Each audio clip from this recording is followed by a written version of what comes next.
My mother does not believe allergies are a real thing. This made her enforce things on my little girl, and she ended up deleting the baby from this world.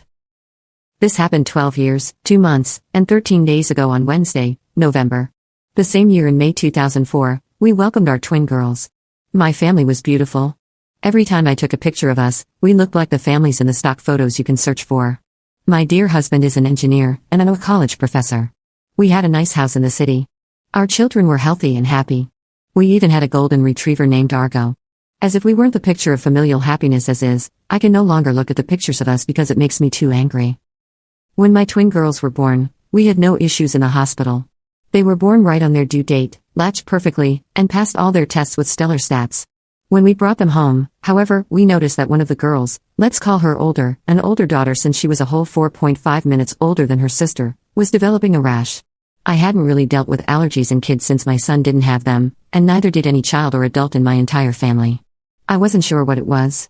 I thought that maybe she just had sensitive skin like me. I can't tolerate certain fabrics because I have very dry skin. I'll often break out in rashes if my skin decides that it doesn't like something. So I stopped using fabric softener on all the clothes. I bought the nicest, most comfortable bedding and clothes. At one point, I even made her clothes myself in the fear that maybe something in the manufacturing process was upsetting my older daughter. We went to the doctor several times and they knew that she was having an allergic reaction to something, but every test came back negative and we couldn't figure out what it was. It took 3 more months to figure it out. During that time, her allergic reactions got more and more severe. At one point, she was the only baby in the history of the hospital who had to be kept in a clean room because she seemed to have a reaction the minute she left. When that happened, we began an elimination therapy that would rival the lifestyle of Buddhist monks. My husband and I moved our son and younger daughter in with his parents because we needed to eliminate everything from our routine to figure out what was causing the reaction in our older daughter.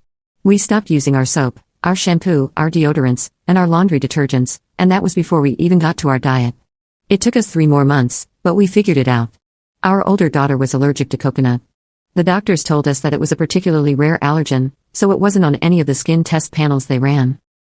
When we found out what she was allergic to, we were so relieved, but in addition to feeling relieved, I delved into a bout of hysterical laughter.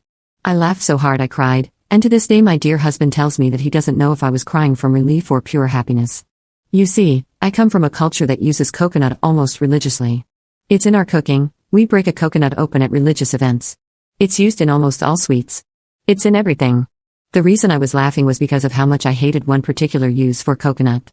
When I was a kid, pretty much up until I was in the 8th grade, my mother would put coconut oil in my hair all the time. It looked greasy as well. I hated it, and once I was old enough to start doing my own hair, I never put that stuff in my hair again. I was laughing so hard because of course I had a daughter with a severe allergy to the one thing I hated my entire life. We had a lot of fun telling people about her allergy and everyone laughed because they all knew about my hatred for coconut oil. We told my mother and she laughed as well. She made jokes about how my baby must have heard me talking about my hatred for coconut oil while she was still cooking inside me and decided that she needed to hate it too. We all had a good laugh and we left it at that, or so I thought.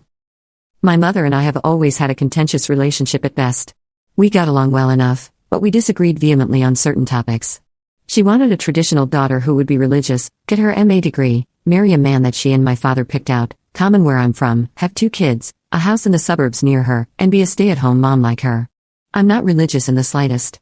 I got 2 undergraduate degrees, went on to get a master's and a PhD, didn't get married until 27, late in my culture, and I married a man who was the polar opposite of what my parents wanted. As if this wasn't enough, I was a working mom who didn't need her to babysit since my husband and I made more than enough for a part-time nanny. Essentially, the best way I can summarize our relationship is by saying that she was very proud of me and loved to talk about my accomplishments, but I could always tell that she wished I was something else. We have a fair amount of topics that we can talk about, but I could never discuss anything too serious with her, such as politics or my career. Not because she'd get mad at me, but more so because she just wasn't interested, and I hate getting into conversations where I'm passionate about something but the other person could care less. As far as raising my kids, my mother was a just yes person and respected all of my decisions even if she didn't like them sometimes. For example, I chose not to raise my kids religiously, but I still took them to community events so they could understand their roots, and my mother never pushed them to pray. The only thing she continually got on my case about was the coconut oil thing. You see, my girls have very textured and curly hair. We don't really know where they got it from considering my husband and I have pin straight hair that won't even hold a paper clip in it without slipping. I loved it.